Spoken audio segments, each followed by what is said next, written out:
Hey Jim, thanks for your question about how to make crab cakes. I understand you're having trouble with them falling apart a little bit. They are very moist, but it's all about how you bread them. This is our crab cake mixture that's already set. As you can see, it's pretty wet and moist. So what I do is take about a 2.5 ounce crab cake. That's a pretty big one here, and we're gonna take that, form our little shape just with your hands gently. You don't want to squeeze all that moisture out, and drop them right into our breadcrumbs.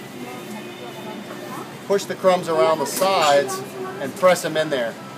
I just like to get the breadcrumb on the outside only. We don't want to put crumbs all over the middle of these guys.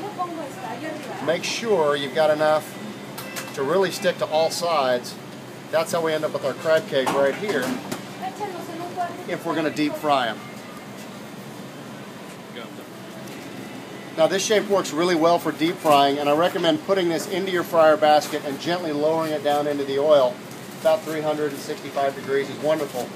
They will fry up really nice, especially if you let these guys sit in the fridge for about 30 minutes before you fry them. They'll tend to set up a little better. Now if you're going to pan fry them rather than deep fry them, I tend to just form the patty a little bit differently. Form it a little flatter and a little wider, make a little more of a kind of a hockey puck sort of shape rather than a round ball. Those guys will get a little bit more breadcrumb on each side. They'll tend to stay flat in the pan, easier to turn over. Make sure you press them in there really nice.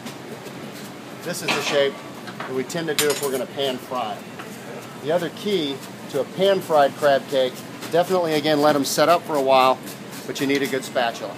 Something like that, fish spatula.